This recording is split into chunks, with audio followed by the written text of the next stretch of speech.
Bonjour à tous et bienvenue à ce nouveau cours de l'École de formation politique de la France Insoumise. Aujourd'hui, nous allons parler de la laïcité. L'intitulé est on ne peut plus clair, Vive la laïcité. Nos intervenants sont d'une part le philosophe Henri Peña-Ruiz, qui est surtout connu notamment pour son Dictionnaire amoureux de la laïcité, ouvrage destiné au grand public pour comprendre ce qu'est et ce que n'est pas la laïcité, ainsi que Elliot Aubin, co-responsable du livret Laïcité dans le cadre du programme L'Avenir en commun de la France Insoumise.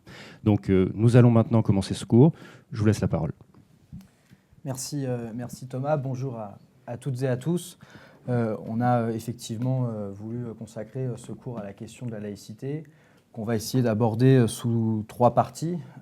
Dans un premier temps, on va s'intéresser à, on va dire, l'aspect définition de la laïcité, la question des principes.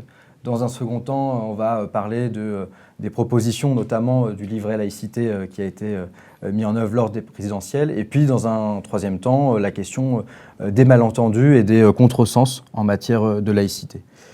Sur la première partie, Henri, est-ce que tu peux nous expliquer d'où vient la laïcité et à quelle réponse est-elle une problématique, enfin à quelle problématique est-elle la réponse plutôt? Bien, merci. D'où vient la laïcité? Bon, que nous montre l'histoire? Une chose claire et nette, c'est que la confusion, la collusion du religieux et du politique est mortifère pour les libertés, mortifère pour l'égalité des êtres humains, et qu'elle soumet souvent des personnes à des traditions rétrogrades. Quelle que soit d'ailleurs l'ère de civilisation vers laquelle on se tourne. Dans l'Occident judéo-chrétien censé s'inspirer d'une religion d'amour, on a persécuté. On a brûlé vifs les hérétiques, ceux qui ne croyaient pas comme il faut. Et c'est par réaction, notamment dans tout l'Occident, contre le cléricalisme catholique qui a créé les bûchers de l'Inquisition, qui a censuré la science, qui a censuré l'art, qui a fait l'index librorum prohibitorum, l'index des livres interdits, censure de toute la culture, c'est par réaction à cela que la philosophie des Lumières, qui a concerné toute l'Europe, a réagi et qu'elle a élaboré des principes qui n'ont rien d'abstrait, même si leur formulation est générale, le principe de liberté de conscience, qui correspond à la conquête en Angleterre de l'habeas corpus, que tu disposes de ton corps, on dirait que tu disposes de ton esprit, de ta conscience, que tu ne sois pas violenté pour croire ce que tu n'as pas envie de croire, qu'on ne violente pas ton corps pour te forcer effectivement à croire. Donc, par réaction, ce que Walter Benjamin appelait admirablement la tradition des opprimés, a débouché sur la formulation de principes d'émancipation, de sortie de la dépendance, liberté de conscience, que tu disposes de ta conscience, égalité de droits, qu'on reconnaisse les mêmes droits aux divers croyants, aux athées, aux humanistes athées, aux humanistes agnostiques, c'est-à-dire à ceux qui ne se prononcent pas sur l'au-delà et l'existence de Dieu, les mêmes droits pour tous, la liberté de conscience et la consécration de la puissance publique, de la République, res publica, la chose commune à tous, au seul intérêt général, ce qui interdit tout privilège pour les religions, comme cela interdirait tout privilège pour l'athéisme ou pour l'agnosticisme. C'est donc la nécessité de faire vivre ensemble des personnes qui ont des traditions différentes. On dit souvent, le très beau livre de Gérard Noiriel, Le Creuset français, explique cela. Pourquoi un creuset? Un creuset, disons vaguement pour faire image, c'est une sorte d'entonnoir dans lequel on coule des métaux simples et qui fait un alliage dont les propriétés sont supérieures à la somme des propriétés des composantes. La France est un creuset. Elle s'est construite avec des vagues successives d'immigration. Au moment de la Première Guerre mondiale, quand tous les hommes en âge de combattre étaient sur le front, on a fait venir des ouvriers espagnols, italiens, portugais, polonais. Après la Deuxième Guerre mondiale, on a fait venir en France des personnes issues du Maghreb, des Algériens, des Marocains, des Tunisiens, etc. Et voilà, la France est un creuset. Avec mon oncle Peña Ruiz, je sais très bien ce que je dois à l'émigration espagnole. Quand mes grands-parents sont venus en France, on ne leur a pas demandé quelle religion ils avaient. En Espagne, Franco disait « En España somos católicos y un español es católico no es nada ». En Espagne, on est catholique et un espagnol doit être catholique ou il n'est rien. Voilà un premier exemple de théocratie. Dans l'ère du christianisme catholique, et quand on dit dans certains pays, quand on est musulman, il faut être musulman, on ne peut pas être autre chose que musulman, c'est la même chose que lorsqu'on dit en Espagne, il faut être catholique et où on n'est rien. Donc le problème du rapport entre politique et religion ne se pose pas, contrairement aux illusions de perspective assez douloureuses créées par le fanatisme islamiste, il ne se pose pas que par rapport à l'islam. Il s'est posé dans l'histoire humaine, dans les autres monothéismes. Le monothéisme de l'Ancien Testament, le monothéisme des Évangiles et du Nouveau Testament et le monothéisme de l'islam. Donc, comment le cadre républicain de la France peut-il faire vivre ensemble des personnes de toutes origines, d'origines diverses, de traditions diverses, de convictions diverses? Voilà la question à laquelle la laïcité répond. Elle répond à cette question sur la base de principes. Qu'est-ce qu'un principe? Princeps en latin, c'est ce qui est premier. C'est donc une règle première qui, en étant appliquée, produit des effets concrets. Donc ce n'est pas abstrait d'évoquer des principes. C'est évoquer des règles générales dont l'application peut être émancipatrice. Par exemple, le principe de liberté de conscience qui est consigné dans le premier article de la loi du 9 décembre 1905. La République assure la liberté de conscience. Point, elle garantit le libre exercice des cultes. Eh bien, ce principe de liberté de conscience est un principe général qui vaut quelle que soit la religion que l'on a en face. Peu importe qu'en 1905, il y avait surtout l'Église catholique, on voudrait réviser la loi de 1905 sous prétexte qu'il y aurait aujourd'hui l'islam. Mais ça ne change rien au fait que tout croyant doit être libre de croire, mais qu'il doit admettre en même temps que sa croyance n'engage que lui. Si un catholique croit qu'il ne faut faire l'amour que pour faire des bébés, lui, libre à lui d'appliquer cette conception ascétique de la sexualité. Mais si une autre personne d'une autre conviction pense que l'amour, dans le cadre du respect des partenaires, peut être un principe de plaisir, libre à lui aussi. Il y a de la place pour tout le monde dans une république laïque.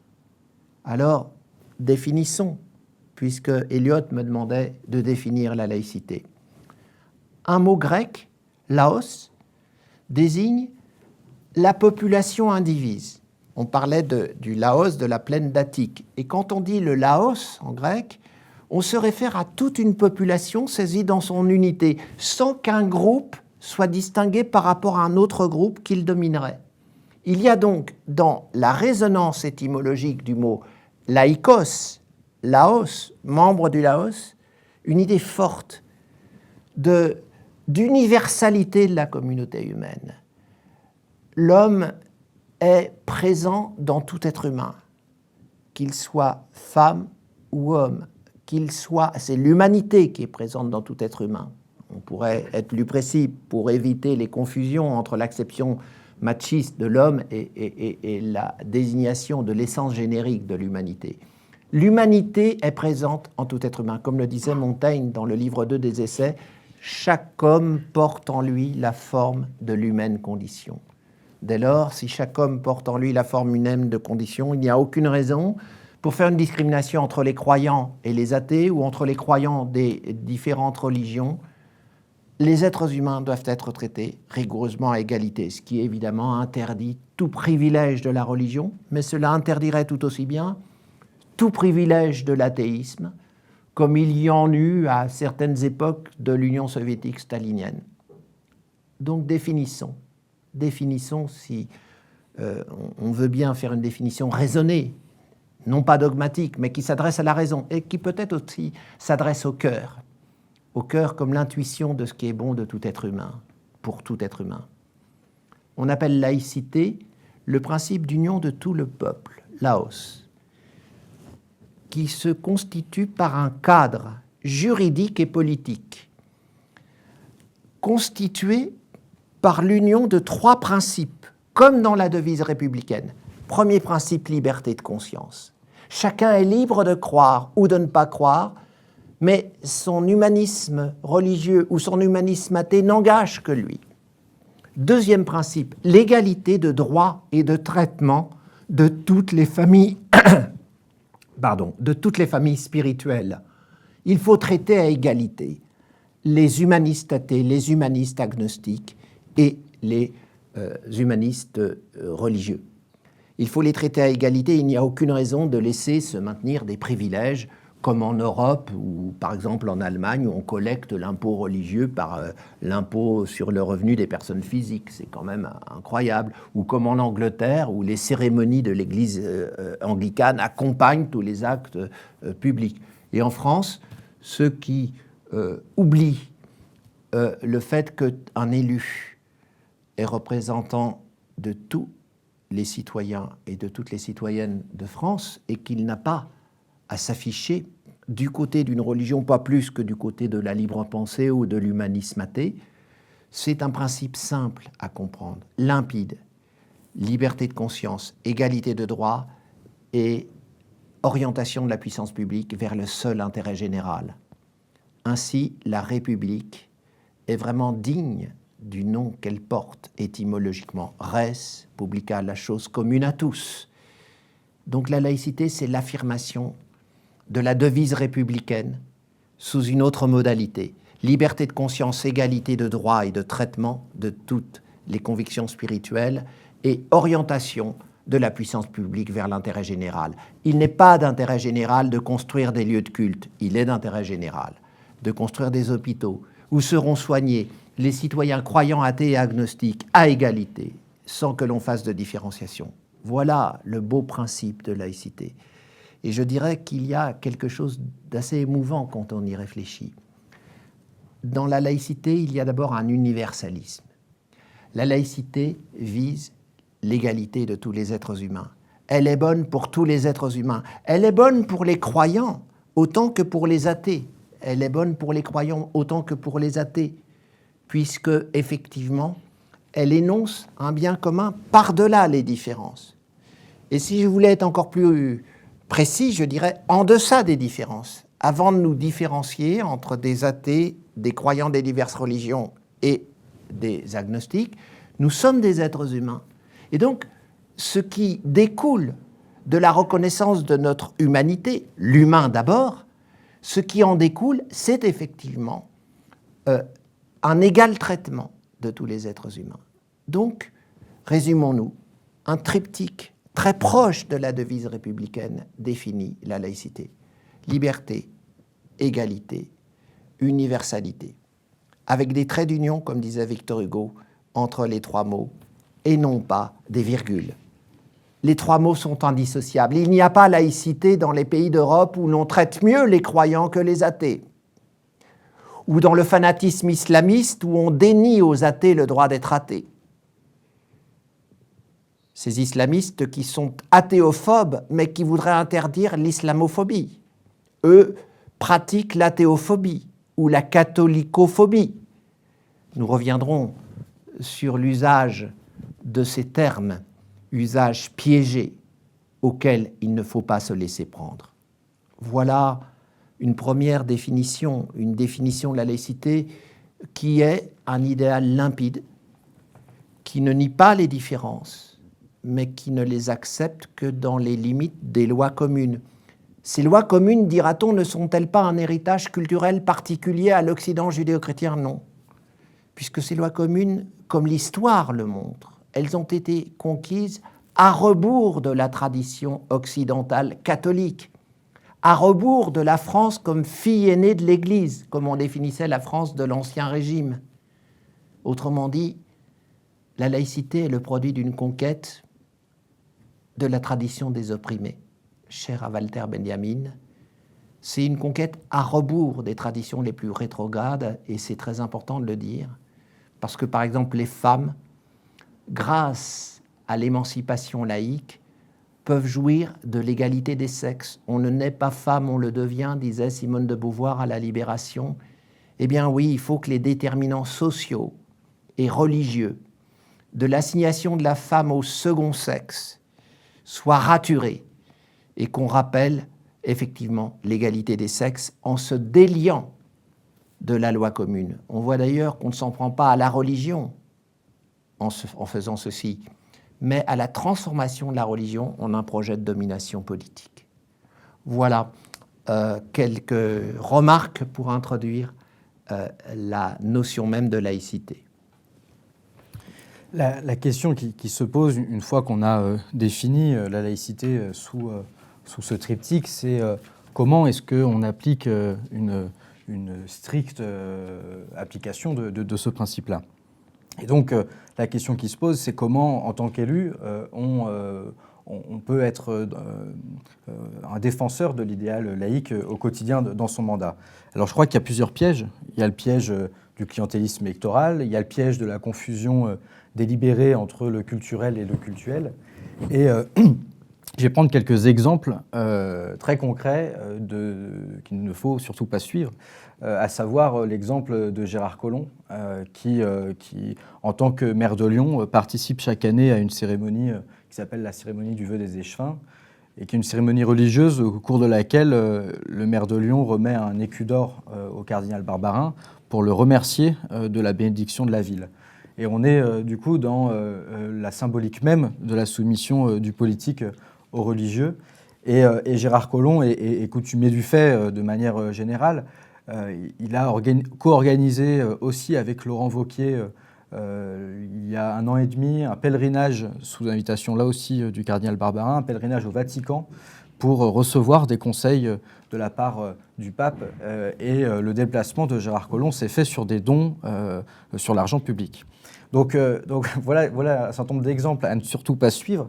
Autre exemple aussi, cette fois parisien, avec la maire Anne Hidalgo qui organise là aussi sur fonds publics l'organisation notamment de la fête du Ramadan à hauteur environ de 70 000 € chaque année.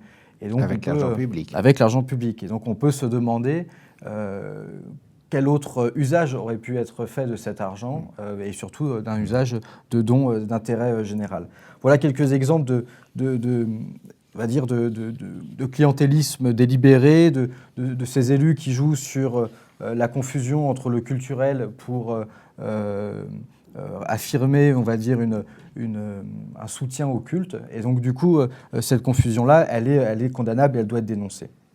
Nous l'avons vu, la République se doit d'assurer la liberté de conscience de chacun des citoyens, quelles que soient les convictions spirituelles ou religieuses, comme l'assure notamment l'article 10 de la Déclaration des droits de l'homme et du citoyen, qui dit « Nul ne peut être inquiété pour ses opinions, même religieuses », et l'article 1er de la loi du 9 décembre 1905. Et donc, on voit bien que c'est parfois même plutôt les comportements court-termistes de certains élus qui sont d'abord dans, on va dire, une mise en péril de la laïcité, plutôt même que la majorité parfois de certains croyants qui, elles, cherchent uniquement à exprimer librement sa croyance.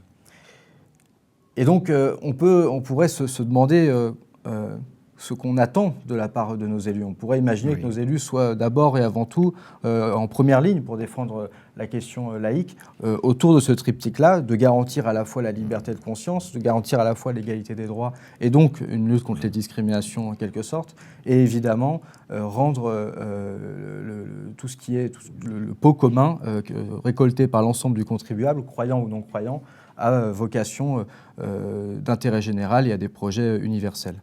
Oui, alors là sur ce point, pardon, il faudrait rappeler que les élus devraient avoir, les élus et toutes les personnes qui, à un titre ou un autre, sont représentants de la République, les enseignants, les gens qui travaillent dans les services publics, etc. Ils doivent se souvenir de choses très, très simples, mais très importantes, qui fondent la raison d'être de la laïcité. Moi, je dirais qu'il y a 3 boussoles de laïcité. La laïcité est un universalisme et non pas un différentialisme. Autrement dit, il s'agit de traiter tout le monde à égalité, de faire ce qui est en vue du bien commun. Donc, un maire, par exemple, qui reçoit une demande communautariste, donnez-nous des sous pour construire un lieu de culte. Que peut-il répondre? C'est extrêmement simple. Écoutez, mes chers concitoyens et concitoyennes, l'argent qui me vient de mes contribuables vient des athées, des croyants et des agnostiques. Donc, la destination de cet argent doit être universelle et non pas particulière. Je n'ai pas à détourner l'argent que payent, par exemple, les athées pour construire un lieu de culte. En revanche, en tant que croyant, vous êtes aussi des hommes. Si vous tombez malade, je peux faire un dispensaire de soins gratuits dans la municipalité qui accueillera tous mes contribuables. Donc ici, on a un exemple très précis. L'argent public qui provient de l'impôt doit avoir une destination publique. Et donc, on n'a pas à céder à une demande communautariste. Ce serait un franc-maçon qui viendrait demander le financement d'un temple maçonnique. Le maire lui répondrait de la même façon. Tout le monde n'est pas franc-maçon, donc je n'ai pas à consacrer l'argent à ce qui est d'intérêt particulier. Et ça c'est une première boussole, l'universalisme et non pas le différentialisme. Ne faisons pas de différence. C'est pour ça d'ailleurs, au passage, qu'on peut dénier à Madame Le Pen le fait qu'elle soit laïque ou qu'elle serait laïque. Elle n'est pas du tout laïque, puisqu'elle plaide pour la préférence nationale, puisqu'elle plaide pour un différentialisme, faire des différences entre nous et eux. La laïcité est universaliste, et donc elle ne peut pas être assimilée à la tentative assez incroyable du Front National de se présenter comme éminemment laïque, tout simplement parce qu'il invoque le beau mot de laïcité pour couvrir quelque chose qui est parfaitement clair, à savoir la visée d'une certaine partie de la population. La laïcité est aux antipodes du différentialisme. Ça, c'est la première boussole. Universalisme et non pas différentialisme. Deuxième boussole, émancipation et non pas soumission. Les femmes qui veulent aller tête nue dans la rue pour montrer leurs cheveux et éventuellement pour séduire, n'ont pas a priori à être considérées comme séductrices.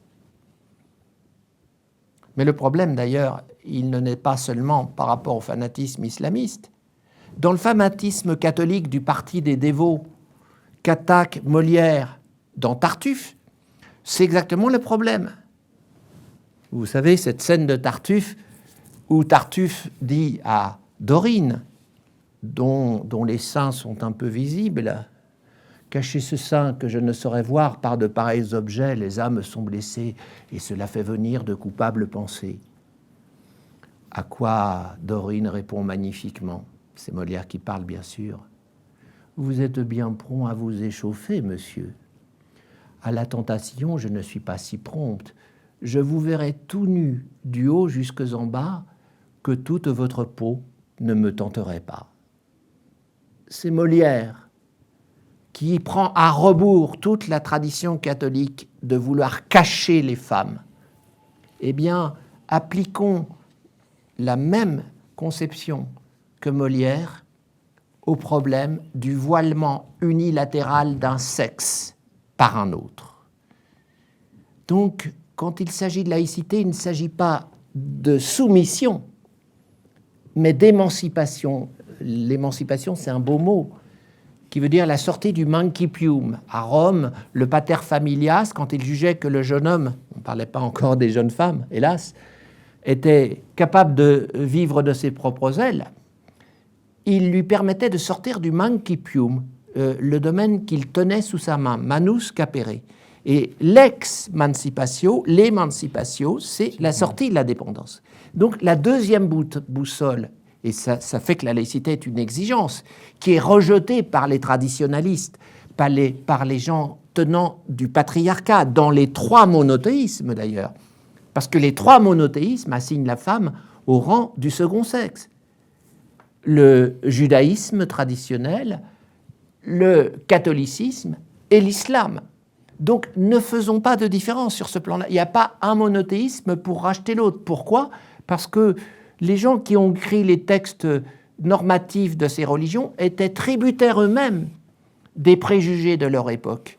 Et par conséquent, accepter la hiérarchie des sexes au nom de la religion, c'est accepter une tradition d'un autre âge qui a été sacralisée par les religions.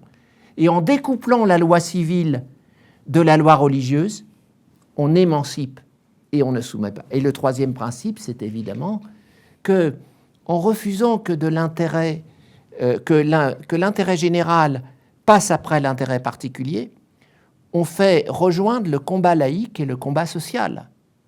Dire qu'il ne faut pas donner d'argent public à des intérêts particuliers, c'est rappeler que la finalité de l'argent public, c'est les services publics qui sont aujourd'hui en souffrance à cause des privatisations que recommande le capitalisme néolibéral. Donc effectivement, dès lors qu'on rapatrie l'argent public vers les services publics, en arrêtant de subventionner le culte, comme en Alsace-Moselle, en arrêtant de financer des écoles privées religieuses, comme dans tout le territoire de la République, eh bien, on rapatrie l'argent public vers sa seule destination, qui est l'intérêt général. Donc je crois que ces trois boussoles seraient très bonnes pour les élus. Vraiment, universalisme et non pas différentialisme. Intérêt général et non pas intérêt particulier, et émancipation et non pas soumission. Alors c'est pour ça que le programme de la France insoumise est très important quand il propose l'abrogation du concordat d'Alsace-Moselle. Rendez-vous compte, en Alsace-Moselle, il y a des cours de religion, dans les écoles, et les parents qui ne veulent pas du cours de religion sont obligés de demander une dérogation. C'est complètement insensé. Ça veut dire qu'on hiérarchise l'athéisme et la religion, donc on ne respecte pas la liberté de conscience et on ne respecte pas l'égalité. Il faut abroger le concordat qui est attentatoire au principe de liberté et d'égalité. De même, il faut évidemment abroger la loi de décembre 1959 de Debré qui organise le financement public des écoles privées. Et je suis, moi, très, très, très content de voir que ce programme-là de la France insoumise prévoit, pour la première fois, on ose mettre au cœur d'un programme politique une remise en question de privilèges des religions devant lesquels beaucoup trop d'hommes politiques, par clientélisme électoral, se sont agenouillés, si on peut dire. Je voudrais justement revenir là-dessus sur les points phares du programme de l'Avenir en commun et notamment du livret laïcité qui a été travaillé. Je voudrais saluer Pascal Lenoanic, Mathieu Dupas et Benoît Schneckenburger qui ont travaillé aussi à la contribution de ce programme qui repose effectivement d'abord et en premier lieu sur le fait d'étendre la loi du 1905 sur l'ensemble du territoire français et donc du coup passe par l'abrogation du concordat en Alsace-Moselle. On considère effectivement que la laïcité, Henri l'a dit, implique l'égal traitement des convictions spirituelles. Et donc, laïcité et concordat sont de fait en contradiction. En second lieu, on veut reconnaître comme don d'intérêt commun que ce qu'il est effectivement. Tu en as parlé, les lois Debré, les lois Carle sont des lois qui mettent à la charge des communes la scolarisation d'enfants dans des écoles privées. Et il est urgent de mettre fin au détournement des fonds publics attribués à l'enseignement confessionnel privé. Comme il est urgent, et d'ailleurs il se mesure à peu près à hauteur de 10 milliards d'euros. Il est urgent également de ne pas financer de façon, donc, je le disais, directe les écoles privées religieuses ou les lieux de culte, mais aussi de façon indirecte le culte par en privilégiant la déduction fiscale réservée aux dons d'intérêt général et non aux intérêts particuliers. Oui, excusez-moi, sur ce plan, prenons un exemple, c'est le denier du culte. Avec le denier on peut déduire un versement au denier du culte. Or, à quoi sert le denier du culte? À verser des salaires aux prêtres. Donc, on introduit, à travers la déductibilité fiscale des dons au denier du culte, qui sont d'intérêt particulier et non pas général, on introduit une entorse à la loi de 1905, dont l'article 2 dit la République ne reconnaît, ne salarie, ne subventionne aucun culte. Or, c'est un financement indirect quand on fait une déductibilité fiscale. Et quand M. Macron a imposé à l'Assemblée nationale le fait de sortir les associations cultuelles des groupes d'intérêt, en juin 2018, récemment, l'amendement n'a été adopté qu'à 3 voix d'écart. C'est un peu dommage que toutes les forces qui auraient pu faire capoter le projet de Macron n'aient pas été présentes à ce moment-là. Effectivement, réintroduire l'idée que les associations cultuelles sont d'intérêt général, c'est bafouer la loi de 1905. Donc là, il y a quelque chose, effectivement, et actuellement, ce qui est en cours de préparation est du même tonneau. Dire, par exemple, qu'on pourra aider les propriétaires d'établissements religieux à faire une transition énergétique en faisant une meilleure isolation. Mais si on fait ça avec de l'argent public, ça veut dire qu'on finance une valorisation du patrimoine immobilier religieux avec de l'argent public. Alors que par ailleurs, au paradoxe, les services publics qui sont d'intérêt général et universel sont en déshérence, sont en souffrance.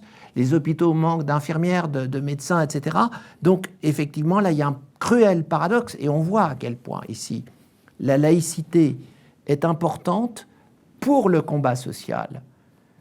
Le lien entre le combat laïque et le combat social est ici évident. Il est évident, tu l'as dit, notamment sur l'hypocrisie qui consiste à financer d'un côté des écoles, par exemple, privées, et de l'autre, détruire ou privatiser ou fermer les services publics. Et donc cette hypocrisie-là, la France insoumise la condamne et nos députés y travaillent à l'Assemblée nationale. Il y a un autre point, je parlais tout à l'heure de la cérémonie du vœu des échevins avec Gérard Collomb, mais au niveau, on va dire, national, nous condamnons le fait que le président de la République puisse accepter le titre de chanoine de Latran, qui est un titre honorifique qui revient de droit à tous les présidents français en tant qu'héritiers des rois de France, et qui, en quelque sorte, en acceptant ce titre, le président pratique une discrimination à l'égard des Français qui ne croient pas au ciel. Il rompt avec le principe d'égalité dont on a parlé, qui lie les citoyens, quelle que soit l'orientation philosophique ou religieuse. Emmanuel Macron prétendait également que nombre de militants laïcs considéraient la laïcité comme une religion. Et là, encore une fois, on peut dire que le président s'acharne sur une caricature. Nous l'avons vu, la laïcité met en jeu la raison pour définir un cadre commun à tous, fondé en droit, sur un contrat politique, et qui organise équitablement la coexistence de personnes aux convictions spirituelles diverses, humanistes athées, croyants, non-croyants, fidèles des différentes religions. Elle vise... Mais je voudrais ajouter une chose, c'est que non seulement la laïcité n'est pas une religion, hein, c'est d'ailleurs très étrange quand on voit des religieux qui reprochent à la laïcité d'être une religion. C'est quand même très paradoxal. Bon, la laïcité n'est pas une religion, c'est un idéal qui est issu des Lumières, de la raison, de Voltaire, de Locke, de Jean-Jacques Rousseau, de Condorcet, et après eux, de Victor Hugo, qui disait magnifiquement dans son discours contre la loi Fallot, qui organisait le contrôle du clergé sur les écoles en 1850, « Je veux l'État chez lui et l'Église chez elle ». C'est clair. C'est clair. L'État chez lui, l'Église chez elle, c'est pas une nouvelle religion. C'est le fait de dire que l'Église s'occupe, l'Église ou toute institution religieuse s'occupe de ses fidèles, l'État s'occupe de tout le monde. Là encore, on retrouve la distinction. Le particulier, la religion est une affaire particulière, c'est-à-dire qu'elle concerne une partie de la population. Elle ne peut pas prétendre à l'universalité. Elle est l'intérêt particulier de cette partie des hommes qui croient en Dieu. L'athéisme est aussi un particularisme. Mais Marianne, l'allégorie de la République, elle n'a pour tout symbole sur la tête que le bonnet phrygien de l'esclave affranchi. C'est-à-dire qu'elle porte sur la tête un symbole de libération et d'émancipation. Et je crois que ça, c'est important à rappeler. Donc, ce n'est pas une religion, c'est notre raison, sans doute près du cœur. Alors, si on veut dire qu'il peut y avoir une certaine affection un certain sentiment d'adhésion, une certaine empathie à l'égard d'un idéal qui est un idéal de concorde et de fraternité, oui, on peut le dire. Moi, je n'ai pas hésité à écrire le dictionnaire amoureux de la laïcité parce que, effectivement, je ne suis pas amoureux de la laïcité au même titre que je suis amoureux de ma compagne, mais je suis amoureux de la laïcité parce que je considère qu'effectivement, la laïcité est un principe de concorde. Et d'ailleurs, il va falloir qu'on revienne dans un troisième moment de réflexion sur les contresens, voire les calomnies dont l'idéal de laïcité est aujourd'hui victime. Voilà, donc le mode d'adhésion à la laïcité est rationnel, c'est-à-dire qu'il dépend du fonctionnement réflexif de la raison. Il n'est pas une croyance, c'est pas une croyance, c'est une adhésion rationnelle qui, effectivement, est sans doute une adhésion, ça peut être une adhésion du cœur qui suit la raison, comme dirait Descartes. Hein. Le cœur accompagne la raison. Chaque fois que je comprends quelque chose et que je me réjouis effectivement de la justice de cette chose, c'est un sentiment qui accompagne la raison. Mais ce n'est pas une raison pour dire que c'est une religion. Donc il va falloir que nous revienions maintenant sur les incroyables contresens, voire les calomnies qui sont adressées à la laïcité de tous bords. Tu parlais effectivement, avant de venir à cette partie, tu parlais de la question du fait que la République se doit d'être irréprochable, ou en tout cas d'appliquer strictement les principes que nous avons énoncés. Et c'est pour ça notamment que dans notre programme, nous proposons d'interdire la présence de préfets, de ministres ou de maires à des cérémonies religieuses, et aussi de réaffirmer la nécessité d'un service public neutre. Et ce point-là est extrêmement important puisqu'il est remis en cause par certains. Est-ce que je voudrais préciser sur neutre, parce que quand on dit neutre ou neutralité, ça ne veut pas dire qu'il n'y a pas de valeur laïque. Hein, ça ne veut pas dire qu'on n'adhère pas à des valeurs. Ça veut dire que simplement, la neutralité de la puissance publique est la condition sine qua non qui fait qu'elle respecte tout le monde, aussi bien les athées que les croyants des diverses religions. Donc la neutralité, elle sous-tend le souci d'universalité.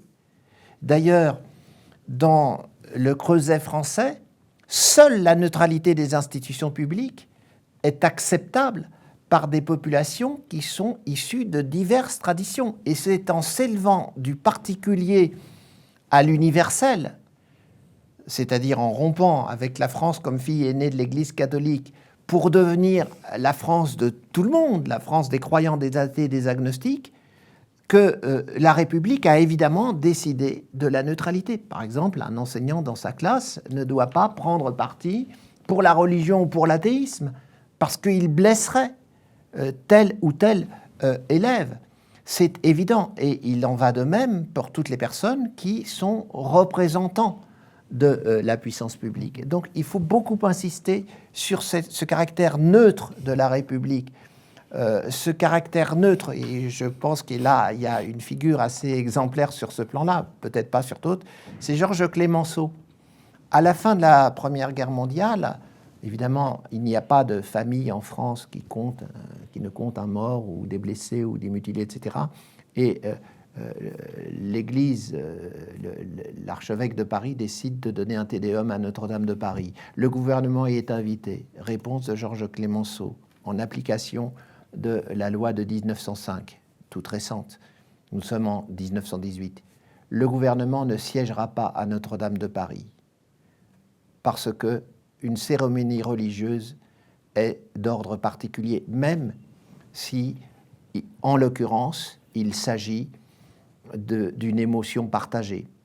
En revanche, ceux des membres du gouvernement qui souhaitent se rendre à titre individuel et privé sans être dans l'exercice de leurs fonctions à Notre-Dame peuvent y aller. Eh bien, cette jurisprudence de Georges Clemenceau est, à mon avis, exemplaire de ce qu'est la neutralité de la République française au regard de la laïcité. En tant qu'individu particulier, si je suis croyant et que j'exerce des fonctions publiques, je n'ai pas à refouler ma croyance quand je suis dans ma sphère privée. Mais quand je suis représentatif de la puissance publique, je dois respecter la neutralité. Ce que n'a pas fait M. Macron lorsqu'il a osé déplorer le lien abîmé entre l'Église et l'État. Il n'y a pas de lien abîmé puisqu'il n'y avait plus de lien du tout, dans la mesure où l'État chez lui, l'Église chez elle, comme disait Victor Hugo, est la maxime claire et nette de la laïcité. Il y a effectivement, on l'a dit, un certain nombre de malentendus ou de contresens qui peuvent être véhiculés autour de la laïcité et qui peuvent créer parfois des polémiques et un certain nombre de points sur lesquels on aimerait revenir, notamment sur la distinction qu'on peut faire entre est-ce que la laïcité est-elle anti-religieuse, puisque ça fait partie des polémiques qui peuvent parfois animer le débat public. Bon, alors il suffit de se référer à ce que disait Victor Hugo, qui était croyant, dont le testament est le suivant: « Je crois en Dieu, je refuse l'oraison de toutes les églises et je lègue 5000 francs or aux pauvres et je veux être enterré dans leur corbillard. » Testament de Victor Hugo. Victor Hugo est profondément laïque. Et il écrit bien laïque, L-A-I-Q-E, et non pas laïque, L-A-I-C, terme religieux pour désigner ceux qui n'ont pas part à l'administration du sacré. Donc Victor Hugo dit l'État laïque, je veux l'État exclusivement laïque dans le discours contre la loi Fallou. Et évidemment, il ne concevrait pas que la laïcité soit anti-religieuse. Mais mettons-nous d'accord, à quoi s'en prend la laïcité? D'abord, la laïcité, elle veut promouvoir la liberté, l'émancipation. Avec l'école laïque, il ne s'agit pas de faire des petits catholiques ou des petits athées. Il s'agit de faire, comme le disait Condorcet, des hommes libres, des êtres humains libres, maîtres de leur jugement. L'école, c'est le lieu où l'on apprend ce que l'on ignore pour pouvoir, le moment venu, se passer de maître. Et c'est cela, la définition essentielle de l'école, le rôle merveilleux des instituteurs de la République, qui vont donner aux enfants, qui vont en faire des élèves, qui vont faire que les enfants issus d'une famille où ils auront vécu une première vie auront droit à une deuxième vie, celle de la vie de la pensée, de la vie avec la pensée, de l'émancipation par la culture. C'est pourquoi la laïcité scolaire a souvent été un débat considérable. Combien de religieux ont voulu et voudraient, dans les 3 religions du livre, que dans l'école, on puisse continuer à développer un prosélytisme religieux. Il n'en est pas question. Les querelles religieuses ne doivent pas entrer au sein de l'école, parce que sinon, c'en serait fini de cette union de tous les élèves autour de l'idéal d'émancipation par la culture. C'est pourquoi il est très important de préserver les écoles, aussi bien au niveau des élèves que des maîtres d'école, de tout prosélytisme, quel qu'il soit. Prosélytisme religieux, prosélytisme politique ou même prosélytisme commercial. Et là, nous sommes loin du compte. Donc la laïcité n'est pas anti-religieuse. Ce n'est pas parce qu'elle pose des règles, des limites et qu'elle distingue des lieux pour la neutralité vestimentaire qu'elle est anti-religieuse. Il m'a semblé toujours normal en tant que professeur de philosophie que dès que j'entrais dans les murs de ma classe, je respecte une certaine neutralité par simple respect des croyants comme des athées comme des agnostiques. Demander à des représentants d'une confession déterminée d'être discrets, de se retenir lorsqu'ils sont dans des lieux qui sont dévolus à l'universel, ce n'est pas liberticide. Aucune communauté ne peut vivre sans règles. J'étais dans la commission Stasi qui a élaboré la loi de 2004, dont certains et certaines disent tant de mal. Mais avec la loi de 2004 sur l'ensemble des signes religieux et non pas sur le seul voile islamique, la loi de 2004, si on la lit, au lieu d'en dire n'importe quoi, concerne aussi bien la kippa, la croix charismatique, que le voile, alors qu'on arrête de dire que c'est une loi raciste et une loi anti-religieuse. C'est absurde. D'autre part, les enfants qui sont en cours de formation, qui sont dans le processus éducatif, ils ne sont pas encore pleinement maîtres de leur jugement. Donc il est légitime qu'on les protège contre les prosélytismes religieux et qu'ils ne soient pas des étendards d'une religion particulière. Parce que l'humanité doit se construire. Et comment peut-elle se construire dans l'école si l'école se met à héberger les querelles confessionnelles? Ce n'est pas possible. Donc, cette légende noire d'une laïcité anti-religieuse ne tient pas la route. D'ailleurs, on ne s'en prend jamais à la religion comme libre spiritualité. À quoi s'en prend-on quand on veut défendre la laïcité? À la volonté d'imposer la religion sur le plan politique. Aujourd'hui, il faut s'en prendre, non pas violemment, mais par la loi. Il faut s'en prendre aussi bien au fanatisme islamiste qui a assassiné mes amis de Charlie Hebdo, il faut s'en prendre à eux, comme jadis on s'en prenait à l'Église catholique qui avait, dans sa fraction la plus extrême, plastiqué un cinéma au quartier latin, parce qu'on y représentait la dernière tentation du Christ. Donc, la défense de la laïcité ne se fait pas contre une religion en particulier. Elle ne se fait pas contre les religions. Et on sait bien d'ailleurs que l'immense majorité des citoyens et des citoyennes de confession musulmane sont parfaitement en paix avec la République. Mais ce n'est pas une raison pour ne pas nommer le fanatisme islamiste pour ce qu'il est. Et je crois, moi je suis de ceux qui ont pleuré Charlie. Quand j'entends des gens qui disent je n'ai pas pleuré Charlie, quand j'entends des gens qui confondent la critique d'une religion ou la peur d'une religion avec le rejet de personnes au nom de leur religion, je dis non. Il y a erreur plus ou moins volontaire. Le mot islamophobie ne recouvre pas un délit. Il recouvre étymologiquement le rejet de l'islam. Si on disait athéophobie, ça recouvrirait le rejet de l'athéisme. Ce n'est pas un délit. Des croyants ont le droit de rejeter l'athéisme. On ne va pas les accuser de racisme pour ça. Il ne faut pas, comme le disait le regretté Charb, confondre le rejet d'une religion avec le racisme, qui, lui, ne s'en prend pas à la religion, mais à des personnes ou à des peuples en raison de leur religion. Autrement dit, utilisons le terme racisme anti-musulman, ce sera clair, univoque, et non pas le mot piège islamophobie, qui est tout à fait équivoque, comme serait équivoque catholicophobie, judaïsmophobie ou même athéophobie. Rappelons que le racisme, c'est le rejet d'un peuple ou d'une personne individuelle en raison de ce qu'elle est. Le racisme s'en prend aux personnes et non pas aux doctrines. Il est invraisemblable qu'un obscurantisme ait pu faire passer le rejet d'une religion pour un acte de racisme. C'est le rejet des personnes qui est un acte de racisme. Et il faudrait quand même le rappeler. Tu parlais tout à l'heure de la loi de 2004 et de ceux qui remettent en cause cette loi. Ce sont les mêmes qui suggèrent également qu'il y a plusieurs laïcités. En quoi ne faut-il pas adjectiver le mot laïcité ? Écoutez, je note une chose, c'est que de tous les idéaux qui nous sont chers, liberté, égalité des sexes, émancipation, c'est le mot laïcité qui est le seul terme qu'on adjective.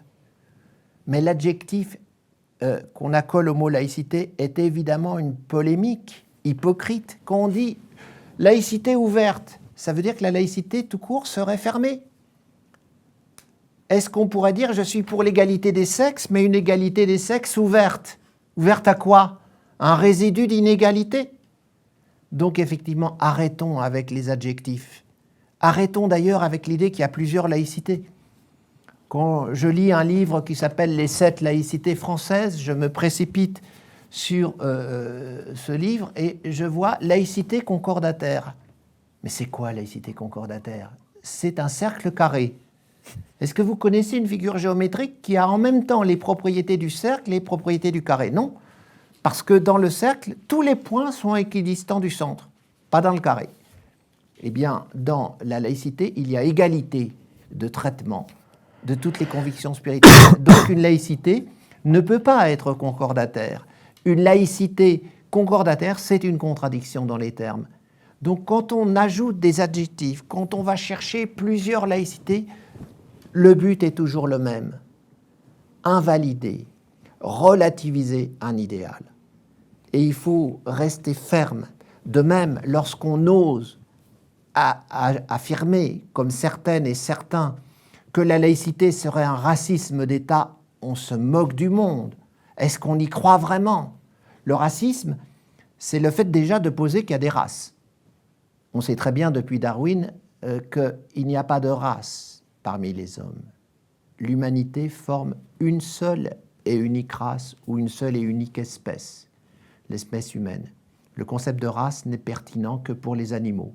Déjà, il faudrait le dire. Je suis d'ailleurs très surpris que des gens progressistes parlent de commission non mixte racialement.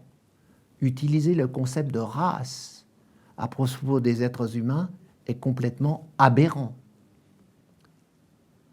Nelson Mandela, quand il se battait contre le racisme en Afrique du Sud, 27 années dans les geôles d'Afrique du Sud, ne militait pas pour une police non mixte racialement. D'ailleurs, quand il devint président de la République d'Afrique du Sud, il s'opposa à ceux qui, dans l'ANC, voulaient qu'il n'y ait que des Noirs dans la police d'Afrique du Sud. Et il leur dit, y a-t-il des Blancs et des Noirs en Afrique du Sud? Oui. Donc il y aura des Blancs et des Noirs en Afrique du Sud. Donc effectivement, quand on parle de racisme d'État, c'est insensé. La laïcité, je le montrais tout à l'heure, j'ai essayé de le montrer tout à l'heure, a été conquise à rebours de la tradition cléricale, catholico-centrée de l'Ancien Régime. Donc ce n'est pas un produit culturel, comme certains le disent, qui serait propre à la culture de la France. Non. C'est quelque chose qui s'est construit à rebours de la culture, par l'émancipation et non pas par la soumission. Donc, je trouve quand même invraisemblable qu'on puisse insulter la laïcité en disant que c'est un racisme d'État. Les personnes qui disent cela et qui se prétendent par ailleurs progressistes devraient un petit peu réviser leur concept et s'interroger sur les implications de ce qu'ils ou elles disent. La laïcité n'a rien à voir avec le racisme, elle est bien au contraire un rempart contre le communautarisme. Et s'il y a une chose qui me plaît beaucoup dans l'avenir en commun, c'est le rejet de l'enfermement communautariste. Il faut arrêter d'opposer des quartiers à d'autres quartiers.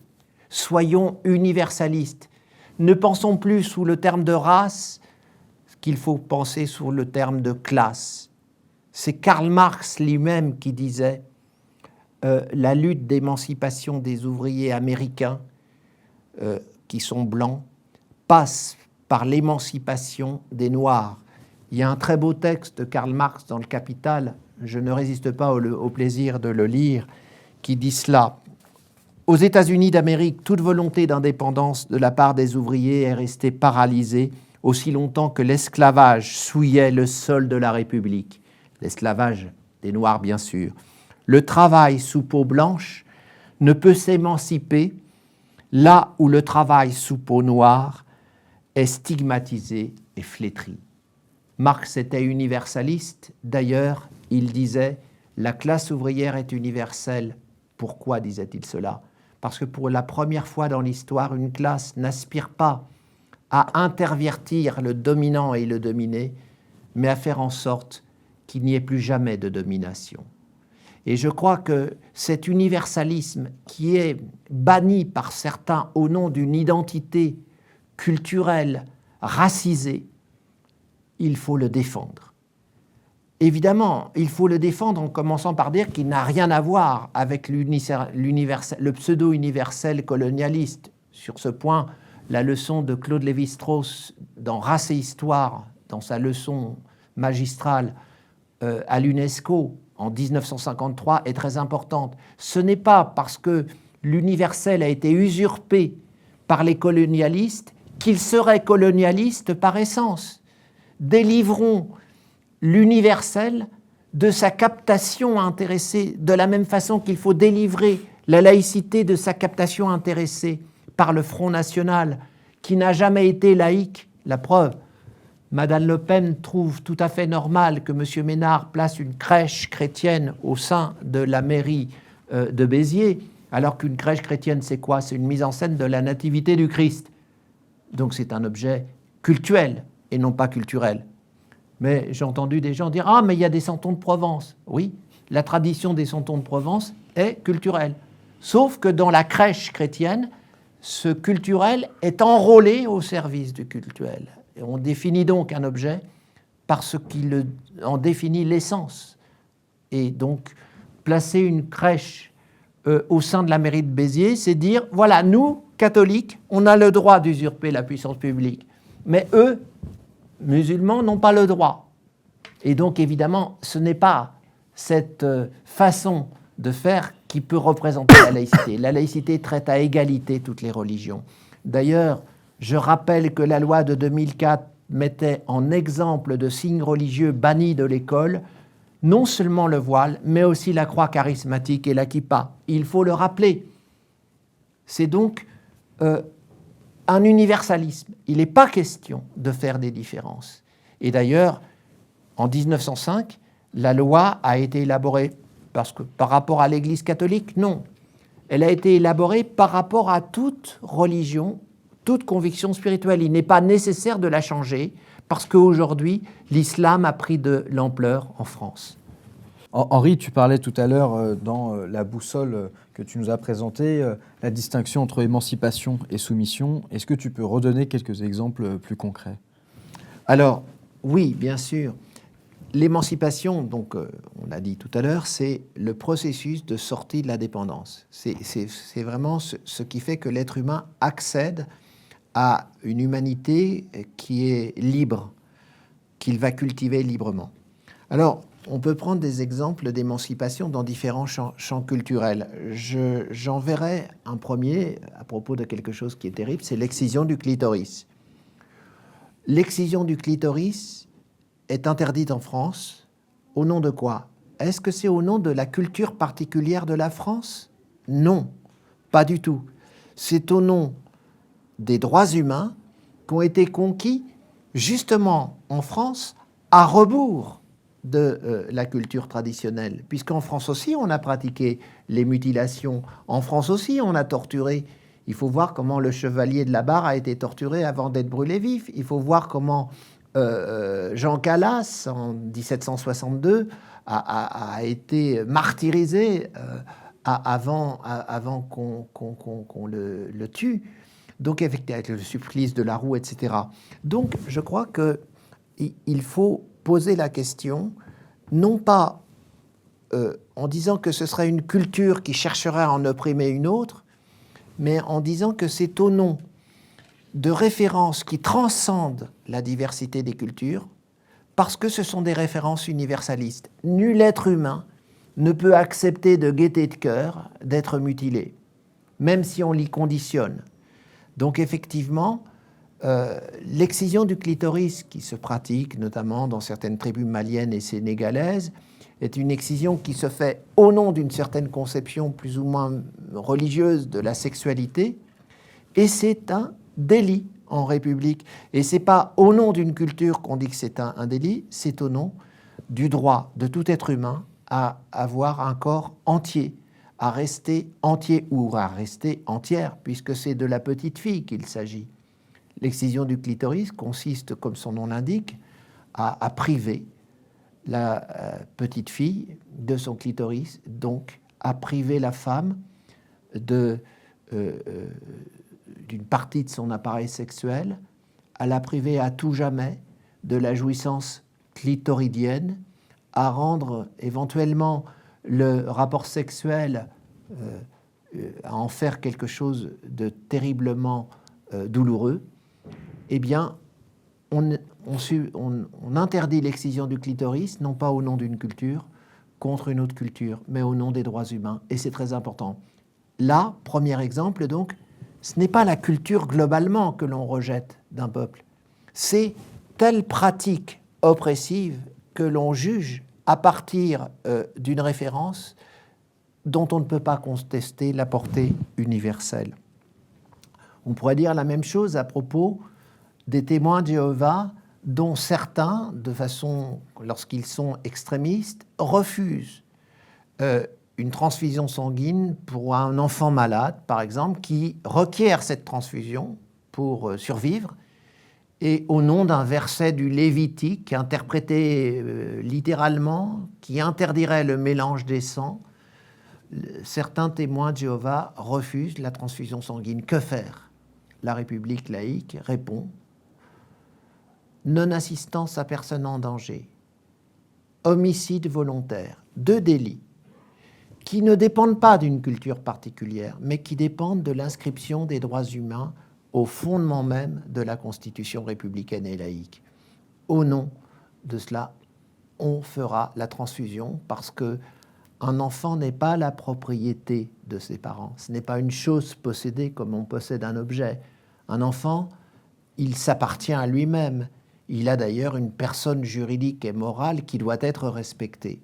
Donc, là encore, si on décide qu'il faut faire la transfusion sanguine contre l'avis d'inspiration religieuse des parents, c'est pas parce qu'on méprise les religions ou les traditions, mais c'est parce que, pour être très précis, on accepte les traditions et les pratiques religieuses que dans la mesure où elles restent en conformité avec les droits de l'être humain comme tels.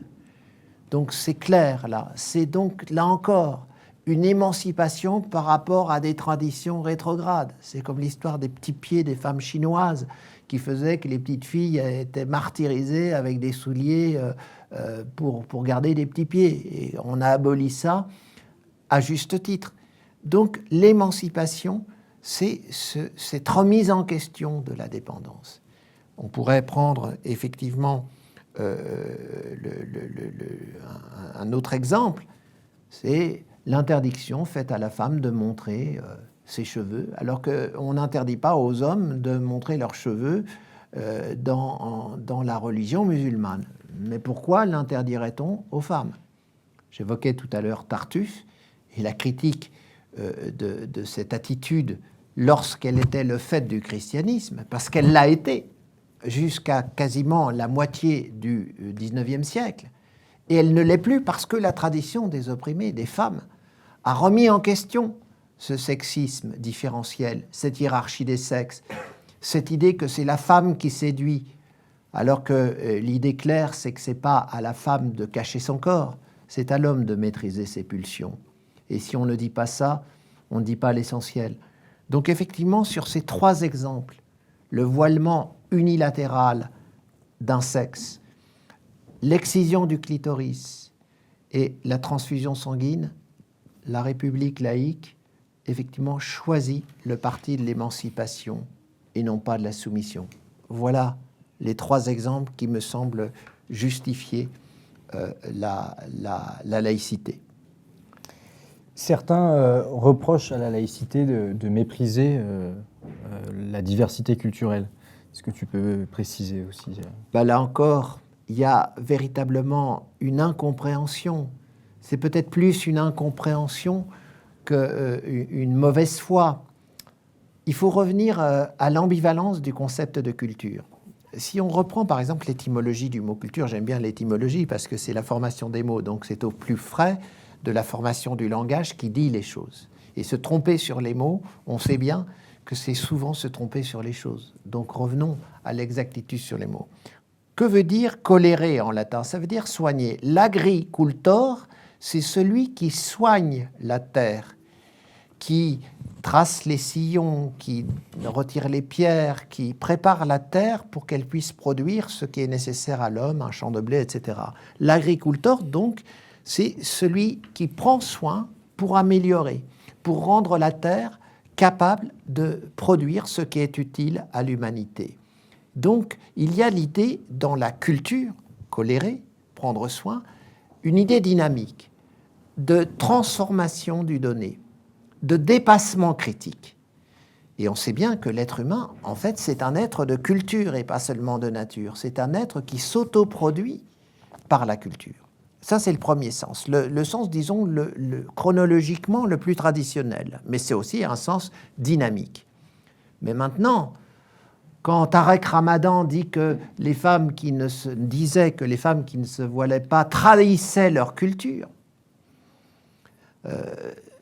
il évoquait quel était le sens qu'il donnait au mot culture. Eh bien, pour lui, la culture, c'était l'ensemble des us et coutumes, des usages et coutumes d'un groupe humain à un moment donné de son histoire. Autrement dit, c'était le concept statique et non pas le concept dynamique. Alors voilà, il y a une ambiguïté. Je dirais même que la première culture, la culture au sens dynamique, est quasiment le contraire de la culture au sens statique de soumission aux données. Si il faut, pour respecter une culture présentée abusivement comme identité collective, et on sait que cette identité collective peut être meurtrière, bon, si pour préserver une culture au sens d'identité collective imposée à tous les membres d'un groupe humain, on abdique la liberté, on abdique le désir d'être soi selon le mode d'accomplissement que l'on a choisi, alors effectivement, la soumission à la culture devient effectivement aliénante, alors que le dépassement critique de la culture est une émancipation. Donc effectivement, il ne faut pas se méprendre sur le sens du mot culture. Comme dit Victor Hugo, la Révolution française, c'est un produit de la culture. À un moment donné, les hommes décident de ne plus vivre dans la soumission et décident qu'ils doivent conquérir la liberté. C'est pas un hasard si le peuple de Paris donne l'assaut à la Bastille. C'était quoi la Bastille? C'était la prison royale où l'on embastillait sur simple lettre de cachet. Et 3 semaines après, la nuit du 4 août, les représentants du peuple, bientôt en constituante, vont abolir les privilèges nobiliaires, même si certains seront rachetables, ce qui sera effectivement un petit retour rétrograde. Et après, on proclamera la Déclaration des droits de l'homme et du citoyen du 26 août 1789. Et d'ailleurs, cette déclaration, ce qu'il y a de plus beau pour moi, c'est pratiquement son préambule. Dans le préambule, on y dit « Nous déclarons, considérant que l'oubli des droits de l'homme est la cause des malheurs publics, nous avons décidé de déclarer solennellement ces droits afin qu'à tout moment, chacun puisse comparer ce que font les gouvernements à ce qu'ils devraient faire.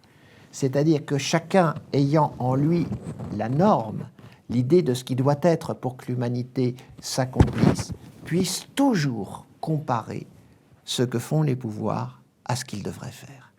Ce qui veut dire que cette déclaration ainsi conçue est évidemment profondément subversive. D'ailleurs, il fut une époque où, je crois que c'est sous la Restauration, les historiens pourraient vérifier ce point, où le fait de détenir une déclaration des droits de l'homme et du citoyen était considéré comme un délit. Donc effectivement, la culture, c'est un processus d'émancipation. Et ça peut prendre le contre-pied de certains usages dits culturels qui se pensent sous le label culturel pour se légitimer. Mais effectivement, non. Ici, dans une culture, il y a des pratiques oppressives, et il y en a eu malheureusement dans toutes les cultures. Dans l'Occident judéo-chrétien qui a voulu donner la leçon au peuple colonisé à un certain moment, il y a eu dans cette culture-là des atrocités, des tortures, des mutilations.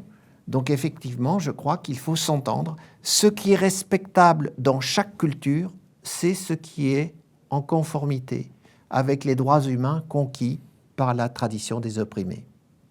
Voilà ce qu'on pourrait dire sur la distinction entre les deux notions de culture. Et évidemment, la laïcité n'est nullement un mépris des cultures. Mariatou Koïta, cette jeune femme malienne qui refusait l'excision pour sa petite fille, excision qu'on voulait lui faire pratiquer au nom de sa culture, disait non, ma culture, ce sont les poèmes et les chants de mon enfance, les paysages tant aimés, mais ça ne peut pas être la mutilation de ma fille. Donc, elle faisait preuve de cet esprit critique admirable. Critique vient du mot grec krinein, qui veut dire séparer, distinguer. On distingue ce qui est admirable et ce qui est détestable. L'esprit critique, c'est pas le rejet global de tout, c'est la capacité de distinguer. Et c'est pas un hasard si la vertu que privilégie la laïcité, c'est l'esprit critique.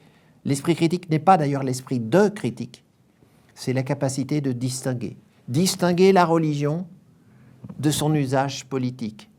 Distinguer l'ensemble de la communauté musulmane des fanatiques islamistes qui ont assassiné Charlie et Charb tout particulièrement. Faire cette distinction toujours, refuser les amalgames. Voilà ce qui est un principe fondamental de lucidité politique. Merci Henri. Voilà, je crois qu'on a tenté de poser un cadre à ce cours, de présenter à la fois une définition de la laïcité, de présenter les enjeux en matière d'application et de propositions programmatiques, de tenter aussi de cerner un certain nombre de débats actuels sur des malentendus ou des contresens. Et je crois qu'en tant que représentant politique, en tant que militant laïque, en tant qu'élu, en tant que philosophe, on se doit de ne pas céder sur ces questions, sur ces principes, sur ce triptyque qui a été présenté, pour surtout ne pas tomber dans le piège de la laïcité à géométrie variable.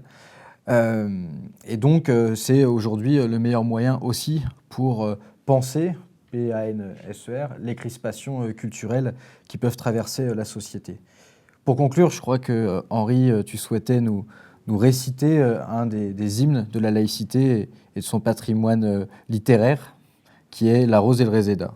Oui, alors, oui, c'est important aussi de montrer comment la laïcité a pu inspirer de belles œuvres, des œuvres tout à fait extraordinaires. Donc, nous sommes en 1943-44, Louis Aragon, poète communiste, décide d'écrire un poème à la mémoire de l'union des résistants athées et des résistants catholiques au nazisme. Les deux résistants athées auxquels il pense, qui sont tous les deux communistes, c'est Gabriel Péry et Guy Moquet. Les deux résistants catholiques auxquels il pense, c'est Honoré d'Estiendorf, officier de marine, et Gilbert Dru.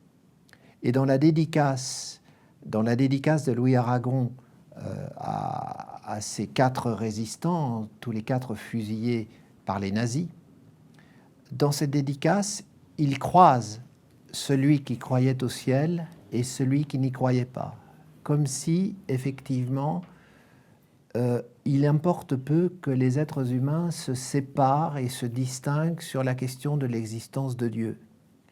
Ce qui importe, c'est qu'à un moment, ils sachent rappeler que l'humanité est une et que nous l'hébergeons tous et toutes, quelles que soient par ailleurs nos convictions spirituelles. Donc, effectivement, comme tu viens de le rappeler, Elliot,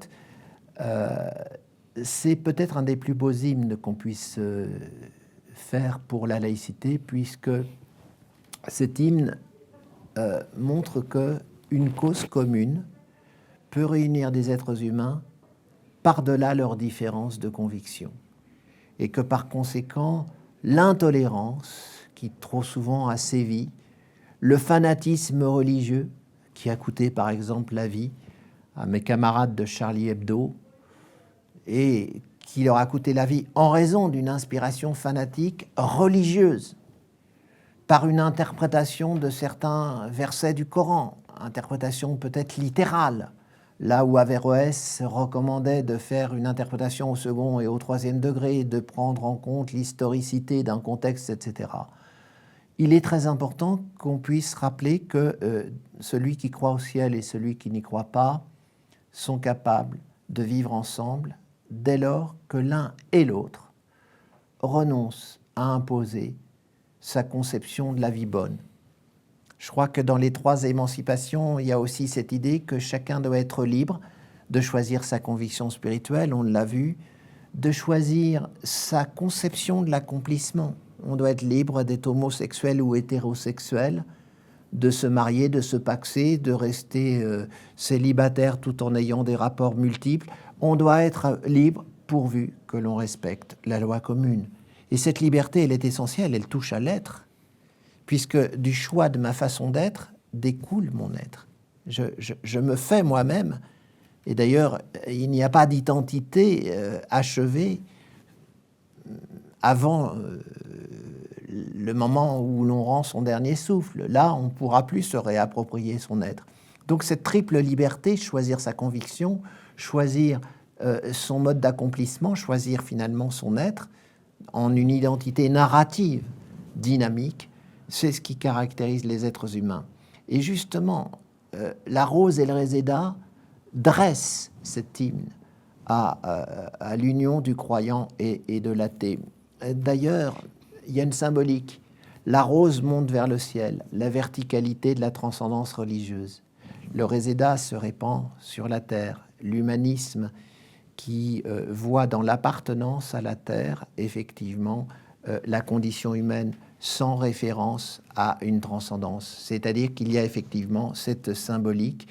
On la retrouve dans l'opposition de la flûte qui s'envole vers le ciel, du violoncelle dont la sonorité est effectivement au plus près de la terre. Donc voici, si je parviens à me souvenir de la totalité du poème, ce poème dédié à l'union du croyant et de l'athée dans la résistance au nazisme. Et quelle plus belle cause que la résistance au nazisme qui était effectivement la lutte pour l'émancipation. Bien, donc je vais vous lire ce poème de Louis Aragon, dédié à la fois à Honoré d'Estienne-d'Orve et Guy Moquet, Gilles Berdru et Gabriel Péry. Deux résistants catholiques, deux résistants communistes athées, celui qui croyait au ciel, celui qui n'y croyait pas. Donc voici ce poème. Celui qui croyait au ciel, celui qui n'y croyait pas. Tous deux adoraient la belle prisonnière des soldats, lequel montait à l'échelle et lequel guettait en bas, celui qui croyait au ciel, celui qui n'y croyait pas. Qu'importe comment s'appelle cette clarté sur leurs pas, que l'un fût de la chapelle et l'autre s'y déroba, celui qui croyait au ciel, celui qui n'y croyait pas, tous les deux étaient fidèles, des lèvres, du cœur, des bras, et tous les deux disaient qu'elle vive, et qui vivra verra, celui qui croyait au ciel, celui qui n'y croyait pas.